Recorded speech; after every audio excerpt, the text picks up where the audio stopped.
Good morning guys, nandito naman tayo sa Mason Vehicle Trading.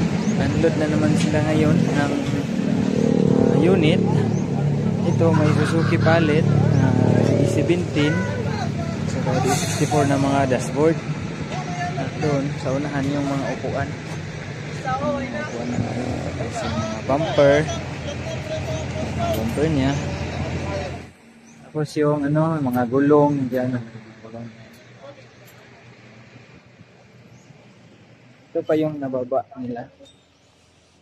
Yung parts ng yung bumper ng harapan. Tapos yung mga pinto, yan. Nababa na rin yung mga pinto ng unit. Yan. Nababa na rin. Tapos may nababa na rin dito tatlong unit. Yan isang DA64W turbo.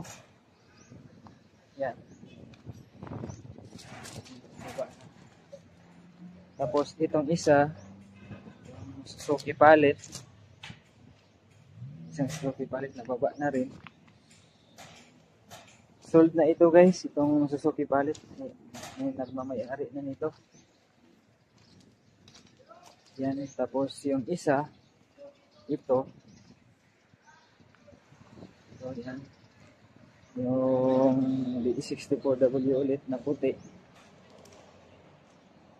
May tatlo na silang nababa na unit.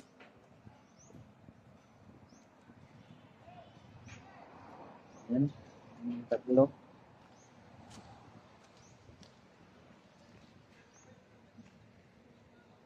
Awesome. Tapos ayun, yan, nagbababa na sila ng unit ulit. Yan guys, nagawa na, pinihila na yung mga sasakyan. Yan sa loob yan. Pinihila na nila.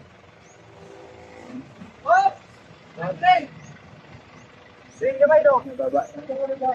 Swing kamay. Swing kamay rin. Maambon guys.